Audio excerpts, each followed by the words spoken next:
Selamat sore, selamat bergabung semua. Acara akan kita mulai pada pukul 4 sore, jadi 2 menit lagi.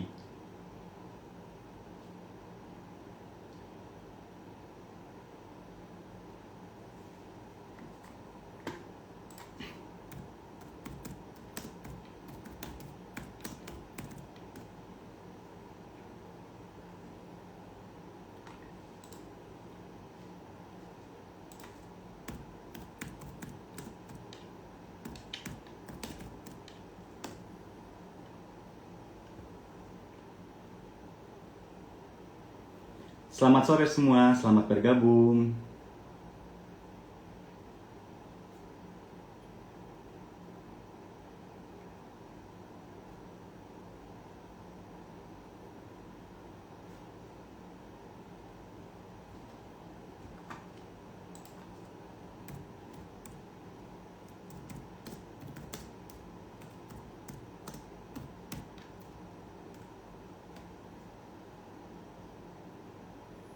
Selamat sore semua, selamat bergabung. Acara kan kita mulai sebentar lagi.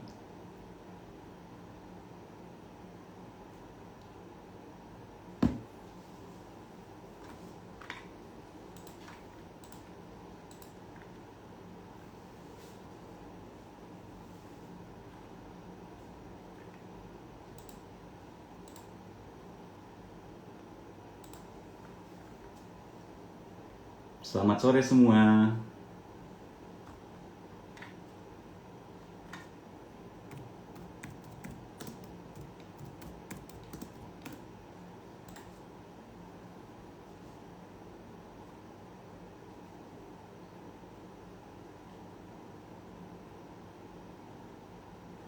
Baik, selamat sore Sobat Segitiga Merah dimanapun berada. Selamat datang di program IG Live Bisik, Bincang Asik bersama OGB Deksa. Bisik merupakan program talk show yang diselenggarakan oleh OGB Deksa yang bertujuan untuk menjalin silaturahmi. Tentunya sekaligus memberikan edukasi mengenai beragam topik kesehatan yang diharapkan akan bermanfaat bagi masyarakat luas. Kali ini saya Haryo Danar akan menemani narasumber kita yang sangat luar biasa untuk membahas topik yang menarik nih, yaitu perlukah pemeriksaan genetik untuk mengetahui risiko diabetes.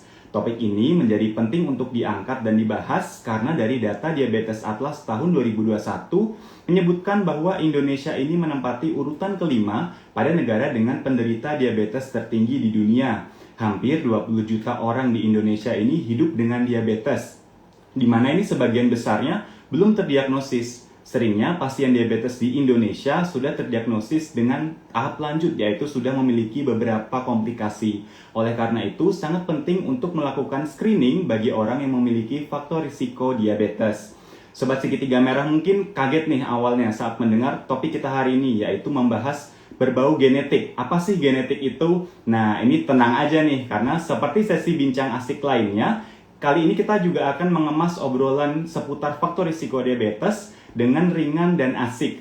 Nah, apalagi hari ini sudah hadir bersama kita seorang narasumber yang pastinya sudah tidak asing lagi di bidang ini. Beliau adalah seorang ahli farmakologi molekuler dan profesor dari Universitas Atmajaya Jakarta yang juga merupakan pimpinan Deksa Laboratories of Biomolecular Science atau DLBS, serta seorang tokoh obat modern asli atau yang disingkat OMAI, yaitu Profesor Raymond Rubianto Chandrawinata, PhD, MSc, MBA, FRSC, atau yang biasa disapa dengan Prof. Raymond. Saya akan langsung invite beliau untuk join dengan live kita sore hari ini.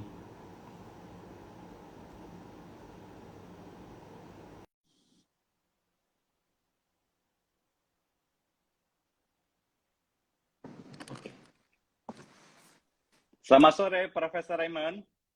Selamat sore, Mas Aryo. Apa kabar? Baik, Profesor. Apa kabar, Prof? Baik. Ya, kita juga baik-baik di sini. Jaga diri. Alhamdulillah. Sehat selalu ya, Prof Alhamdulillah. ya? Selalu, alhamdulillah. Kita jaga kesehatan. Alhamdulillah. Terima kasih, Prof, sudah menyempatkan waktunya nih hari ini untuk ngobrol bareng OGB Deksa. Topik sore Siap. ini kita akan membahas perlukah pemeriksaan genetik untuk mengetahui risiko diabetes, Prof. Ya. Nah, Sobat Segitiga Merah nanti yang punya pertanyaan seputar topik sore ini, boleh langsung drop komen di kolom pertanyaan. Nanti bagi penanya terpilih yang beruntung akan berkesempatan untuk mendapatkan voucher dari Tokopedia. Teman-teman di sini juga bisa mengisi kuesioner melalui link yang bisa diakses dari highlight Instagram @ogbdeksa. Oke Prof, nah kita langsung masuk aja nih ke topik obrolan kita sore ini. Sebenarnya yang dimaksud dengan genetik itu sendiri apa sih Prof? Apakah yang dinamakan genetik itu sama dengan keturunan Profesor? Silahkan Prof. Ya, terima kasih Mas Haryo. Pertanyaan yang penting sekali untuk kita ketahui ya. Sebenarnya genetik itu adalah sebetulnya yang dibilang itu adalah keturunan. Nah, kenapa kita itu bisa punya faktor-faktor keturunan? Karena di dalam sel kita, jadi jaringan di dalamnya ada sel, itu banyak suatu molekul yang namanya DNA. Nah, DNA ini yang diturunkan karena DNA itu adalah merupakan gugus kesatuan untuk membentuk gen. Nah, gen-gen ini yang diturunkan. Dan gen dari mana? Ya dari bapak, dari ibu ya. Setelah bersatu menjadi sel telur, nanti kan bisa diturunkan menjadi di dalam bayi itu. Kemudian kita sebagai keturunan kita mendapatkan gen-gen yang didapatkan dari bapak dan ibu. Kira-kira gitu ya. Studi mengenai genetik ini tentunya dari zaman dulu kala di mana pada waktu itu dilakukan banyak sekali penyilangan antara tanaman misalnya ya. Misalnya jagung ya, jagung merah dengan jagung hitam. Kemudian ternyata kok jagungnya antara yang dihasilkan ada yang merah, ada yang hitam, ada yang di tengah-tengahnya misalnya gitu ya, abu-abu dan lain-lain. Nah, disitulah orang memikirkan bahwa memang faktor keturunan itu adalah suatu hal yang penting untuk diperhatikan apalagi di dalam bidang kesehatan ya. Kira-kira keturunan itu demikian. Kita pelajari mengenai bagaimana faktor-faktor itu bisa diturunkan melalui gen-gen tersebut. Baik Prof, jadi itu bisa bawaan gen dari orang tua ya Prof yang turun ke anak dan keturunannya. Dan juga studi terkait genetik ini sebenarnya juga sudah dari lama ya Prof ya, sudah distudi oleh para peneliti dan ilmuwan seperti itu ya Prof. Iya, jadi tahun 1500-an itu sudah distudi sebetulnya sih menggunakan pada waktu itu masih tumbuhan ya. Baik Prof. Nah, ini penyakit keturunan atau genetik itu ada jenis-jenisnya tidak sih Prof? Jika ada tuh boleh nggak dijelaskan nih ke Sobat Segitiga Merah, apa aja sih jenis-jenis dari penyakit keturunan atau genetik itu Prof? Ya, jadi sebetulnya gen itu diturunkan. Tapi tidak berarti bahwa semua gen yang diturunkan itu kan menjadi penyakit ya. Nah, namun kita tahu di dunia itu banyak sekali penyakit-penyakit yang mempunyai faktor berbasis pada faktor keturunan. Contohnya apa? Down syndrome. Itu kan anak-anak yang sebetulnya tidak berkembang secara kognitif, secara kemampuan dan lain-lain. Itu kan ada masalah dengan genetika ya. Kemudian ada lagi kesulitan bernafas yang namanya cystic fibrosis ya. Itu juga ada orang-orang pasien-pasien tertentu di mana dia mendapatkan gennya CTFR2 dan lain-lain sehingga dia mengalami masalah dengan penumpukan cairan di dalam paru-paru. Karena apa? Karena faktor keturunan itu tadi ya. Nah, kemudian kalau cystic fibrosis sebetulnya kalau di Indonesia ada tapi tidak banyak. Kebanyakan itu orang Caucasian yang kulit putih ya. Kemudian talasemia, beta talasemia, Indonesia bagian timur itu banyak sekali ya. Beta talasemia itu juga faktor keturunan. Kemudian adalah sickle cell anemia di mana hemoglobinnya itu bentuknya itu adalah bentuk bulan ya, bulan sabit. Nah, itu juga faktor keturunan. Ada lagi Duchenne muscular dystrophy dan lain-lain. Jadi sebetulnya banyak sekali faktor keturunan itu didapatkan oleh pasien-pasien yang sebetulnya quote unquote agak berat ya, karena memang ini yang merupakan gen yang diturunkan dan yang diturunkan itu berfungsi untuk menyebabkan penyakit ya. Dan penyakit itu yang berat-berat biasanya itu. Baik, Prof. Nah, untuk penyakit-penyakit tersebut atau penyakit-penyakit terkait keturunan atau genetik ini sebenarnya bisa disembuhkan nggak sih, Prof? Ya, banyak yang sekarang itu hanya diobati secara simptomatis. Karena kalau memang dasarnya penyakit keturunan yang harus kita betulkan adalah gennya sendiri itu. Nah, sampai sekarang terapi-terapi gen itu masih sedang dikembangkan. contohnya terapi gen untuk tadi Down syndrome ya, kemudian untuk beta thalassemia, kemudian Duchenne muscular dystrophy. Sekarang sedang dicobakan dengan teknik-teknik yang baru, terutama yang teknik yang namanya CRISPR ya. CRISPR itu adalah gene editing teknologi, di mana kita bisa mengedit gennya langsung pada sel-sel yang terkena daripada faktor keturunan yang diturunkan dari ayah atau ibunya. Nah itu Mas sampai sekarang, jadi kalau ditanyakan apakah sudah ada terapi yang benar-benar efektif untuk penyakit yang benar-benar diturunkan secara fungsional, belum ada. Karena banyak penyelidikan dan penelitian itu malah bisa menimbulkan tidak baik gitu. Jadi karena masih teknologi itu masih kurang. Tapi saya rasa 5-10 tahun ke depan dengan menggunakan CRISPR, dengan menggunakan gene terapi, kita akan mendapatkan, apalagi dengan menggunakan stem cell, kita akan bisa lebih baik mempengaruhi dari faktor keturunan penyakit tersebut ya. Baik, Prof. Nah, ini amin banget nih. Semoga kita masa depan nih ada terapi-terapi terkait gen untuk penyakit-penyakit keturunan atau penyakit-penyakit genetik ya, Prof ya. Ya, Oke. siap. Ya. Sebenarnya, apakah orang yang memiliki faktor risiko genetik diabetes nih, Prof, itu pasti Ya. akan terkena penyakit diabetes itu, Prof? Nah, itu pertanyaan yang penting sekali untuk kita ketahui. Bahwa sebetulnya diabetes itu ada di dalam gen-gen yang diturunkan dari orang tua ya, baik bapak maupun ibu. Nah, tapi kebanyakan kalau misalnya kita lihat bahwa gen diabetes itu sebenarnya resesif. Artinya kalau ibu atau bapak mempunyai faktor keturunan dari gen yang resesif tersebut, kira-kira ada 10 paling sedikit ada 10 gen yang benar-benar resesif, itu diturunkan kalau dari salah satu orang tua. Sebetulnya kemungkinan untuk mendapatkan diabetes itu akan mencapai 25% karena resesif ya. Jadi kan 100% kemungkinan. 25% itu kemungkinan mendapatkan diabetes. Tapi yang paling bahaya adalah nanti kalau kita bicarakan bapak dan ibu mempunyai gen tersebut, kemungkinan besar untuk si anak ini nanti dewasanya, apalagi yang tipe 2 ya, diabetesnya itu meningkat. Karena sekarang kita bicara mengenai 50% karena bapak dan ibu. Tapi kalau mendapatkan gen yang resesif itu dari bapak sendiri atau ibu sendiri, maka chance seorang anak itu nanti gedenya nanti bisa diabetes, nah itu bisa hanya 25%, demikian. Jadi memang tergantung daripada berapa yang diturunkan, dan juga tidak semua gen yang diturunkan itu sebetulnya itu bisa menjadi faktor diabetes loh. Tidak. Kita sudah mengetahui memang banyak gen-gen yang diturunkan itu bisa menjadi, mungkin ada kira-kira 10 yang bisa menimbulkan diabetes.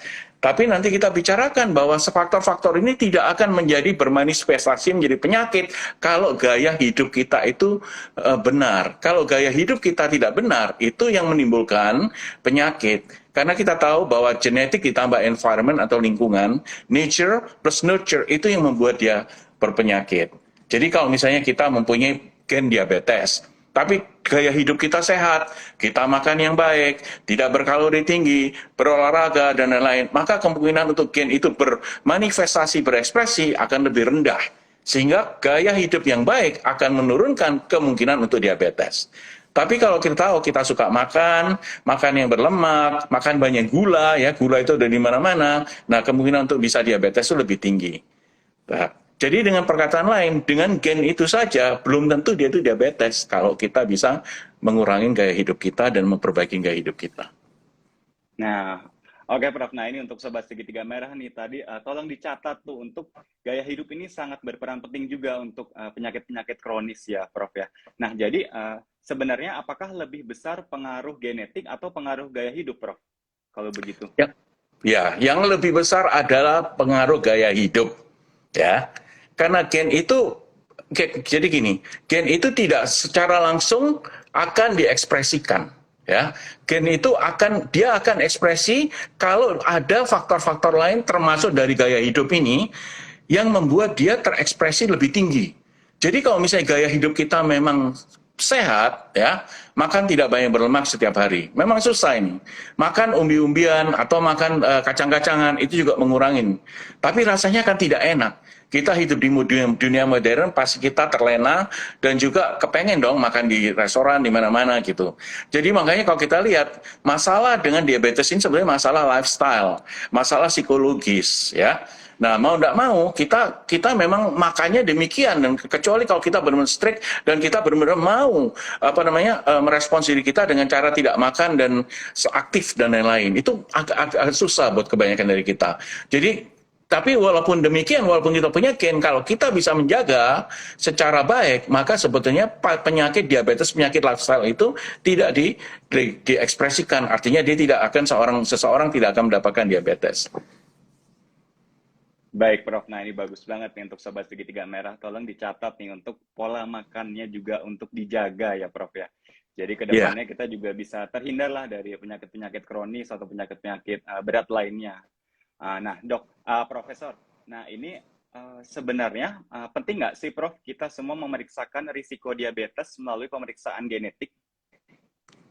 ya, jadi kalau dengan apa yang kita udah diskusikan hari ini ya, sebetulnya pemeriksaan genetik itu bisa dilakukan, dan kalau kita pengen tahu apakah benar-benar kita itu mempunyai faktor-faktor risiko untuk mendapatkan penyakit diabetes, ya itu boleh dilakukan. Tapi saat ini tes itu belum menjadi mainstream.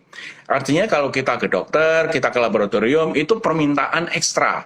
Karena apa? Yang menjadi mainstream sekarang itu adalah pemeriksaan darah dan lain-lain. Itu yang bisa menunjukkan.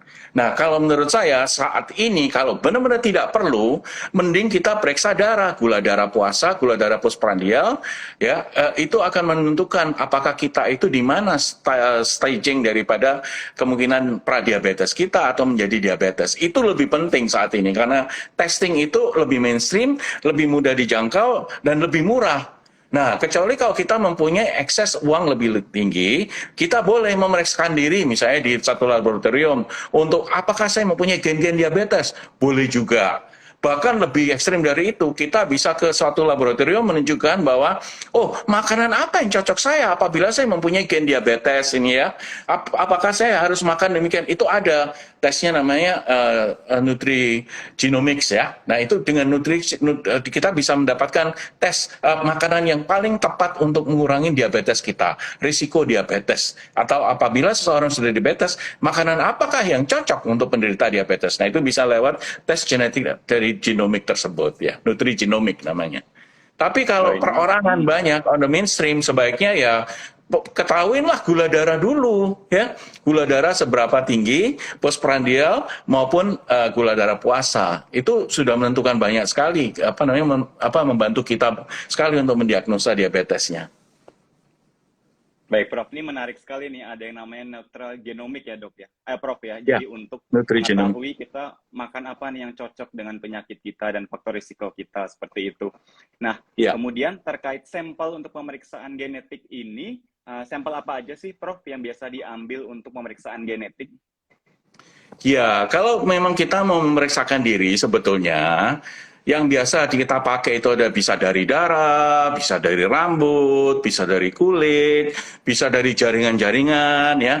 Tapi yang sekarang yang paling gampang adalah buccal swab. Artinya kita akan melakukan swabbing yang ada di dalam mulut, karena di dalam mulut ini banyak jaringan epitel, itu buccal, daerah buccal namanya, kita ambil selnya, kemudian kita nanti kirim ke laboratorium untuk diperiksa genetiknya.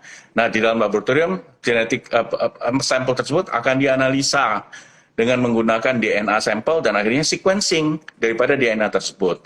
Kalau sudah di-sequence, kita tahu, oh di sini ada berapa persen kemungkinan untuk dia mendapatkan gen untuk diabetes tersebut.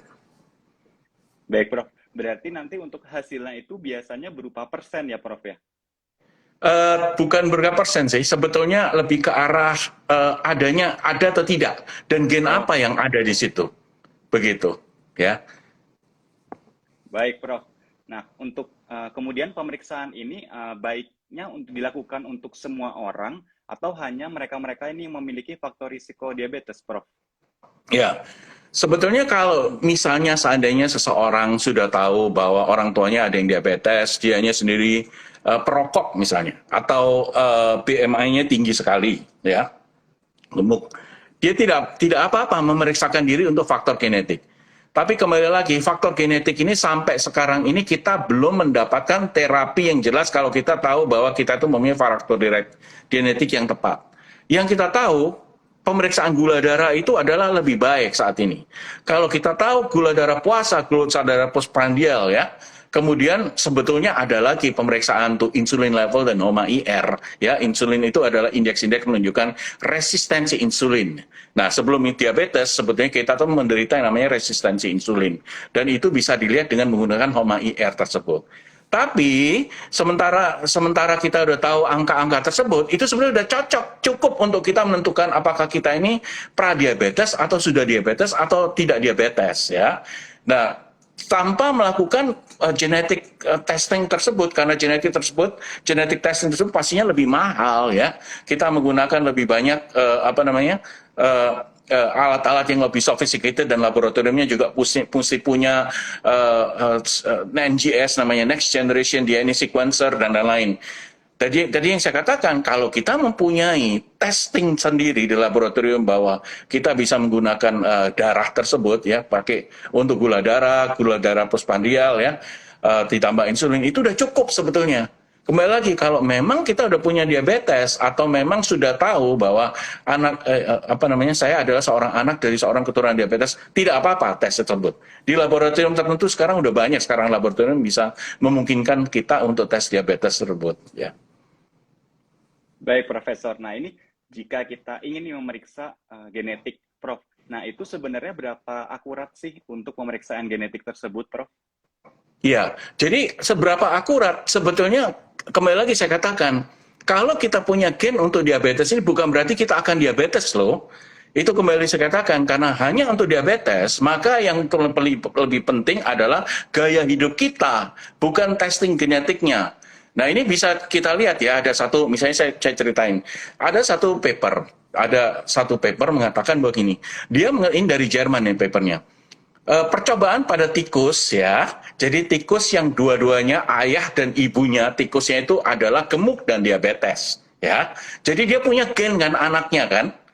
Nah, sekarang kalau dia in teori, sekarang kalau ibunya dan ayahnya ini dibuat menjadi embrio, sekarang kita implantasi pada tikus yang tidak diabetes. Jadi dia lean, artinya dia kurus dan tidak mempunyai diabetes.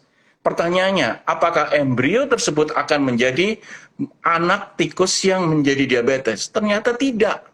Jadi pengaruh daripada gen dan pengaruh pada kehamilan itu juga besar. Sehingga sampai dikatakan bahwa gen itu sebenarnya kalah pengaruhnya dengan lingkungan. Nah, kalau kita lingkungan di mana dia dibesarkan di dalam uterus ibu yang tidak diabetes, maka walaupun dia punya gen diabetes, tidak menjadi diabetes. Nah, kalau anak tikus ini kita besarkan lagi dengan cara dia dikasih makanan berkalori tinggi dan lain-lain, dia malah jadi diabetes. Artinya apa? Artinya bahwa pengaruh daripada gaya hidup ini adalah lebih tinggi daripada hanya sekedar genetik. Makanya saya katakan, kalau kita tahu cara mengatur gaya hidup kita, sebetulnya kita tidak perlu tes genetik, kecuali kita pengen tahu sekali, ya. Nah, ini kalau untuk diabetes tidak perlu, tapi saya katakan untuk tes-tes penyakit kronik yang lain, mungkin dalam keadaan ke depan kita akan harus mengetes tes genetik, tapi sekarang untuk diabetes kita tidak perlu saat ini. Tidak urgent. Baik, artinya gitu. Ya. Tidak urgent. Nah, yang paling penting adalah tetap pola gaya hidup yang sehat, ya, Prof, ya. Ya, betul. Mereka yang mungkin memiliki risiko terkena diabetes ini jangan takut dulu nih, karena bisa saja itu tidak terkena karena kita memiliki pola gaya hidup yang lebih sehat. Jelas, yes, ya. Baik, Prof. Nah, ini berarti tadi contohnya jika seseorang ini kan melalui pemeriksaan genetik, kemudian mendapatkan hasil memiliki risiko terkena diabetes. Namun, orang tersebut ini dapat berhasil mengontrol gaya hidupnya yang lebih sehat dan tidak terkena diabetes. Nah, ini berarti nanti anaknya atau keturunannya ini bisa memiliki risiko penyakit diabetes lagi tidak, Prof? Bisa, kalau si anak kembali lagi gaya hidupnya lagi, ya. Iya. Jadi ini kan kembali tadi kita udah bicarakan mengenai tadi ya penyakit yang kayak misalnya cystic fibrosis, itu atau Duchenne muscular dystrophy dan lain-lain. Itu adalah gen yang diturunkan, dan gen yang diturunkan itu akan selalu membawa penyakit, ya. Kalau diabetes tidak. Gen diturunkan, tapi belum tentu membawa penyakit. Jadi ada dua macam penyakit genetik. Yang pertama yang pasti mendapatkan penyakit, yang kalau diabetes ini belum tentu menjadi penyakit. Nah, bagaimana dia bisa berekspresi? Ya kalau gaya hidupnya kita tidak benar. Begitu. Jadi Baik, bukan Prof. karena ibu dan bapak saya diabetes, pasti saya diabetes. Belum tentu loh. Karena ini recessive gene dan chance-nya 25%. Dia akan menjadi meningkat kalau gaya hidup kita tidak terkendali. Ya. Baik, Prof.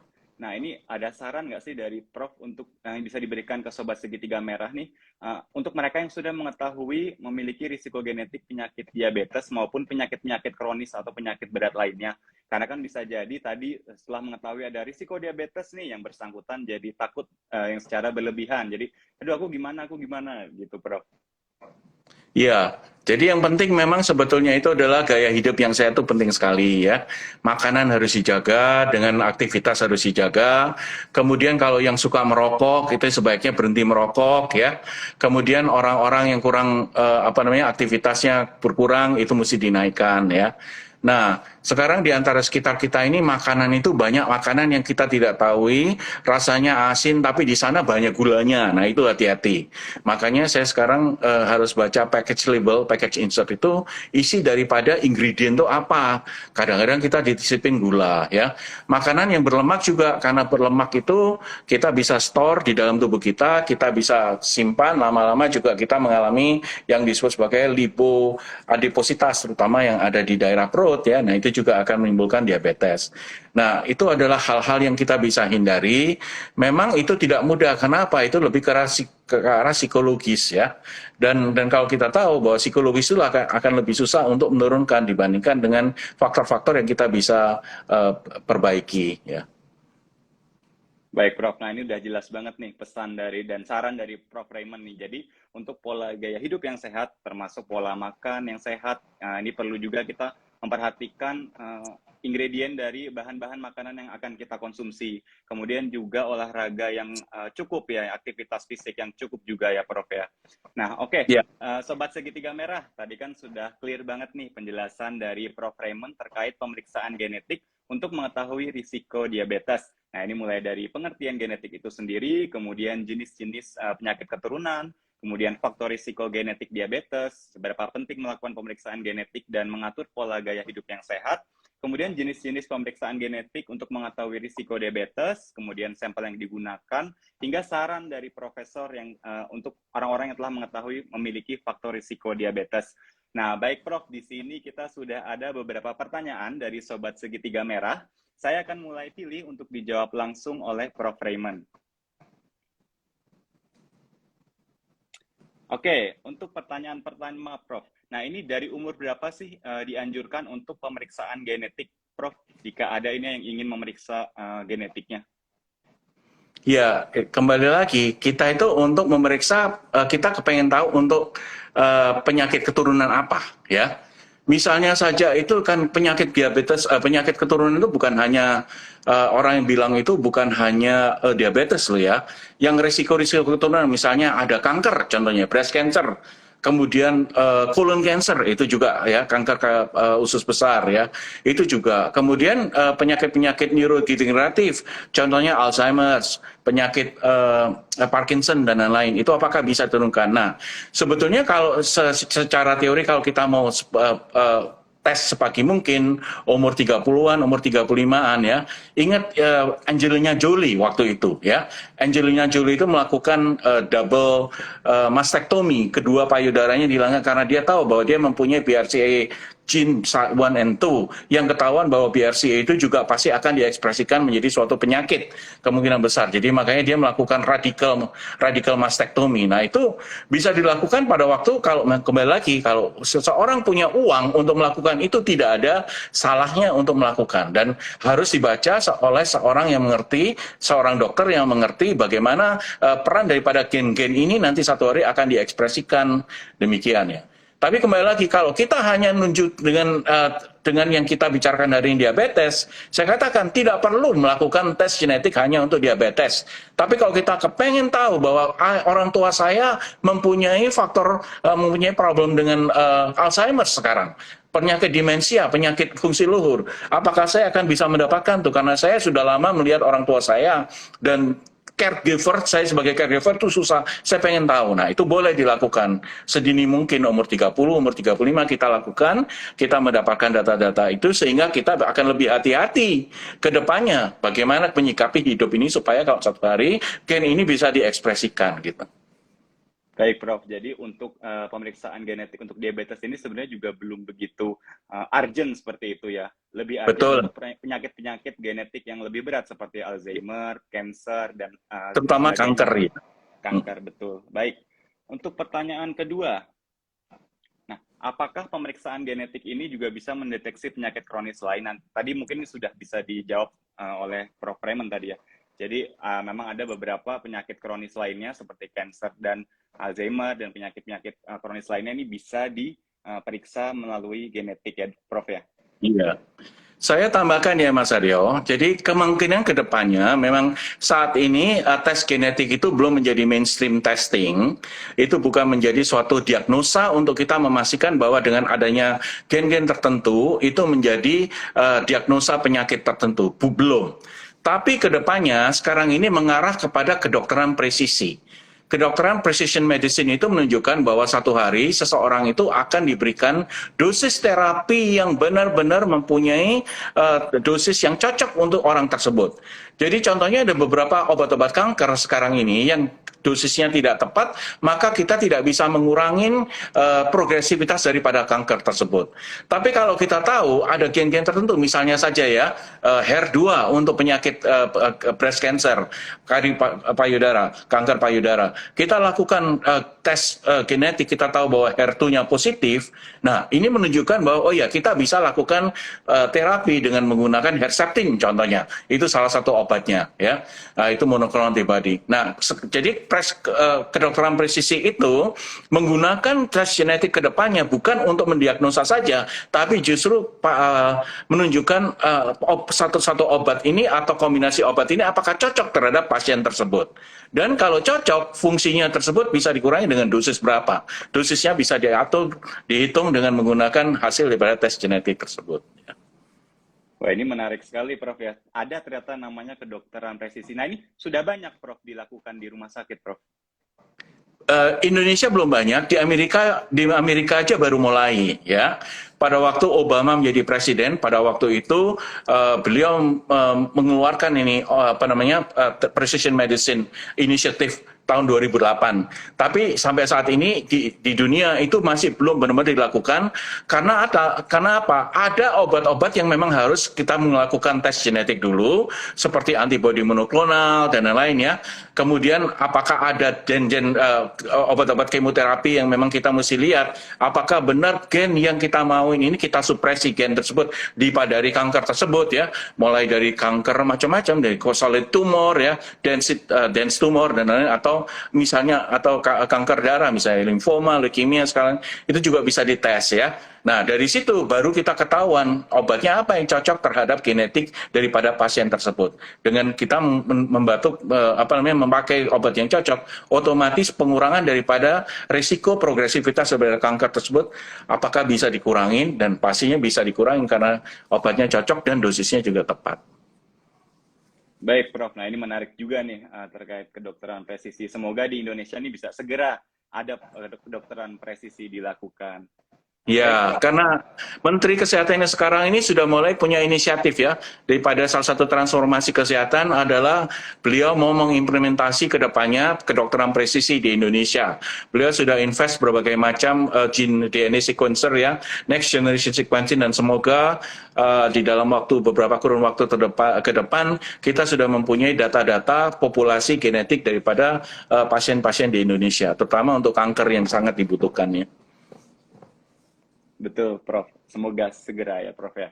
Oke, kita berlanjut ke pertanyaan selanjutnya. Nah, ini apakah faktor genetik juga mempengaruhi respon seseorang terhadap jenis obat yang diresepkan oleh dokter, Prof? Iya.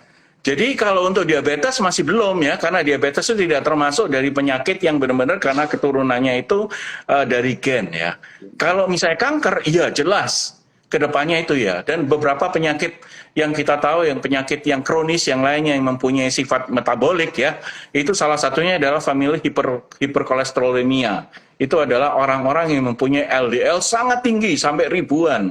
Itu sekarang kita menggunakan kedokteran presisi. Ada beberapa obat monoklonal antibody yang bisa ditargetkan terhadap hiperkolesterol, menurunkan LDL tersebut. Tapi untuk diabetes sih tidak. Kita melihat dari glukosa saja ya, dan HbA1c. Itu penting sekali. Makanya saya anjurkan bagi yang belum cek, apalagi mempunyai faktor keturunan, ya faktor ayah atau ibu diabetes. Jadi glukosa puasa, glukosa postprandial, HbA1c layak untuk dicek. Tapi tidak harus melakukan genetic testing. Baik, Prof. Nah, ini apakah pemeriksaan genetik ini untuk penyakit mungkin diabetes atau penyakit-penyakit kronis atau berat lainnya ini perlu dilakukan berkali-kali atau cukup sekali seumur hidup saja, Prof? Oh, sekali aja cukup. Karena data itu lekang, jadi tidak turun, wow hari ini gennya saya naik, besoknya turun, tidak. Sekali tes cukup, itu hanya sekali untuk seumur hidup. Baik, Prof. Jadi sebenarnya ya bagus juga untuk invest ke depannya. Jadi kita sudah pernah pemeriksaan genetik, jadi ke depannya kan tidak perlu tes lagi untuk mengetahui penyakit-penyakit terkait genetik ini ya, Prof ya. Ya, betul.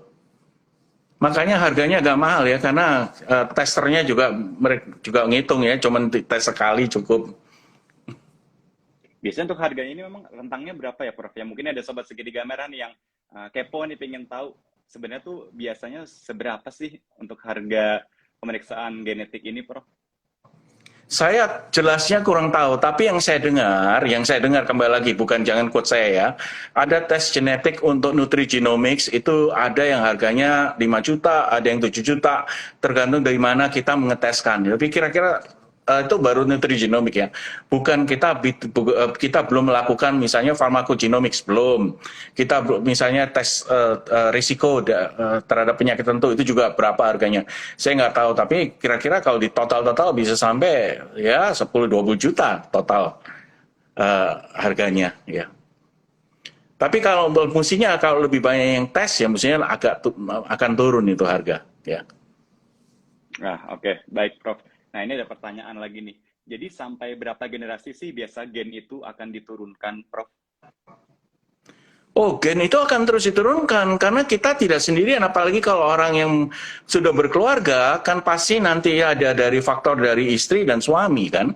Nanti ke anaknya menikah lagi, diturunkan lagi gitu. Jadi kalau dibilang berapa sampai berapa penyakit genetik itu bisa diturunkan, dia akan terus. Karena apa? Karena gennya lekang, dia akan diturunkan satu persatu ya.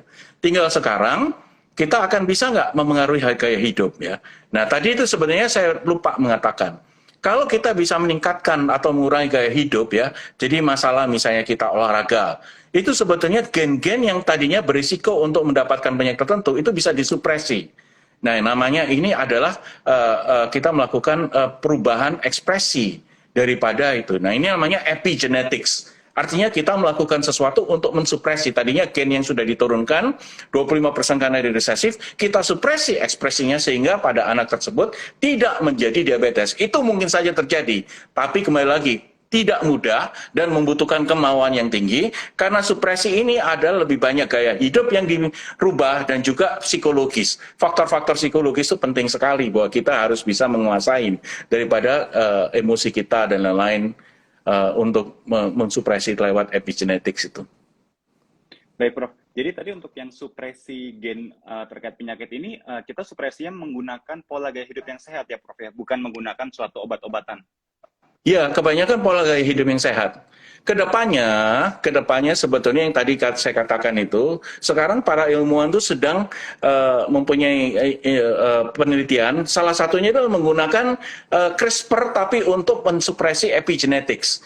CRISPR yang mensupresi, menurunkan gen-gen tertentu untuk tidak diekspresikan pada keturunan kita. Sehingga kalau kita lihat, kalau nanti satu hari, mungkin 30 tahun ke depan, di masa depan, kita diresepkan teknik CRISPR itu, diabetes itu atau penyakit-penyakit keturunan itu akan bisa dikurangin. Karena apa? Ya kita mengedit gen kita dibandingkan dengan gaya hidup. Nah, tapi saat ini masih dini dan masih investigasi. Ya. Baik, Prof. Semoga kedepannya akan segera ada untuk terapi-terapi terkait CRISPR dan lainnya ya, Prof ya.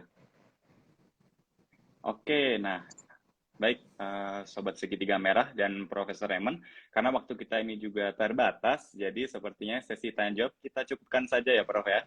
Sebelum Siap? menutup acara hari ini, mungkin Profesor Raymond ada pesan yang ingin disampaikan kepada Sobat Segitiga Merah, Prof? Ya, jadi intinya pesan saya cuma satu ya.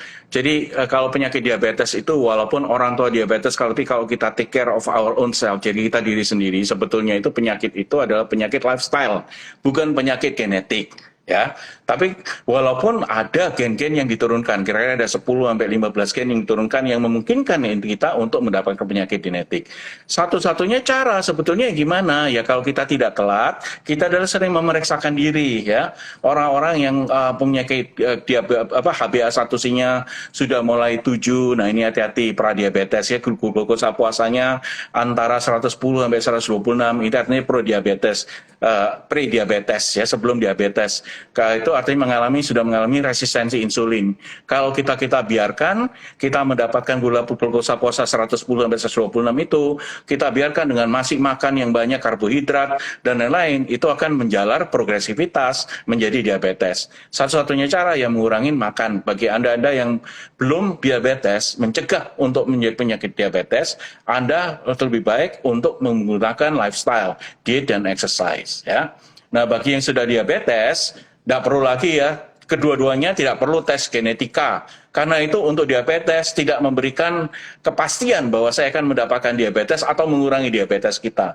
Justru yang lebih penting adalah profil gula darah kita, HbA1c dan glukosa puasa dan glukosa postprandial. 3 itu aja, HbA1c, glukosa puasa, glukosa postprandial akan membawa kita ke pengetahuan bahwa kita ini diabetes apa enggak tanpa melakukan tes genetik. Baik, Prof. Ini bagus banget nih pesan-pesan untuk Sobat Segitiga Merah di rumah dan dimanapun berada. Jadi untuk mengetahui kita memiliki diabetes atau tidak perlu menggunakan, tidak harus menggunakan pemeriksaan genetik, tapi bisa menggunakan pemeriksaan darah tadi seperti HbA1c, kemudian glukosa puasa dan postprandial. Nah ini juga penting banget nih screening dari dini ya, Prof. Ya, jika kita memang merasa sudah ada faktor risiko diabetes dari orang tua atau mungkin sadar nih saya pola hidupnya ini belum begitu sehat dan masih banyak makan sembarangan dan kurang olahraga dan sebagainya. Jadi jika bisa kita melakukan screening dari awal agar nanti setelah terdiagnosis dari dokter ini tidak terlambat dan tidak mengetahui diabetesnya sudah memiliki penyakit penyerta atau penyakit komplikasi karena nantinya bisa lebih berat lagi pengobatannya ya, Prof ya. Ya, betul. Ya, karena penyakit diabetes itu penyakit yang progresif ya. Sekarang dikasih obat namanya metformin, dia akan turun. Tapi setahun kemudian dia bisa naik lagi, creeping up. Terus kemudian dikasih obat kedua, dia turun sebentar, setahun, 2 tahun, nanti naik lagi.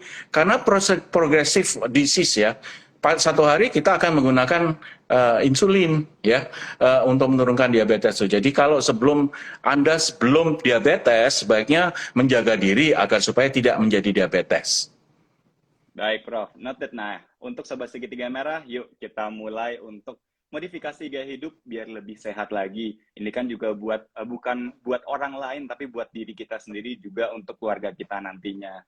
Baik, Profesor, terima kasih atas waktu dan ilmunya yang sangat bermanfaat bagi para Sobat Segitiga Merah dimanapun berada. Kemudian sedikit tambahan informasi dari OGB Dexa. OGB Dexa merupakan pionir obat generik berlogo yang sudah lebih dari 30 tahun berkarya untuk bangsa dalam menyediakan obat-obatan yang berkualitas dengan harga yang tentunya lebih terjangkau. OGB Dexa memiliki pilihan obat generik yang lengkap, termasuk obat-obatan yang digunakan untuk tata laksana penyakit-penyakit kronis seperti diabetes, dislipidemia, dan hipertensi. OGB Dexa juga terdepan dalam hal sertifikasi halal untuk beragam obat-obatan yang dipasarkan. Saat ini ada lebih dari 160 produk OGB Dexa yang telah mendapatkan sertifikasi halal. Semoga lebih menambah kenyamanan dalam menggunakan obat dan menambah kepercayaan bagi masyarakat pada OGB Dexa karena memiliki mutu terjamin, produk lengkap, harga terjangkau, dan juga telah tersertifikasi halal.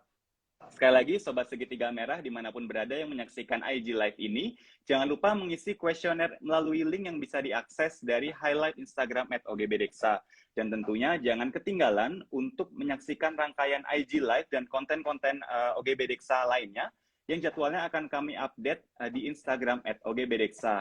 Juga mengingatkan tadi teman-teman yang sudah bertanya dan pertanyaannya dipilih untuk ditanyakan kepada Prof. Raymond dapat menghubungi di Instagram @ogbdeksa melalui direct message atau DM. Oke, tetap sehat dimanapun berada. Salam dari kami OGB Deksa, segitiga merahnya bikin hemat. Terima kasih, salam sehat, dan sampai jumpa lagi. Terima kasih Prof. Raymond atas waktunya hari ini. Sehat selalu, Prof. Ya, terima kasih. Sehat selalu buat kita semua ya. Terima kasih Mas Aryo. Terima kasih semua para pemirsa.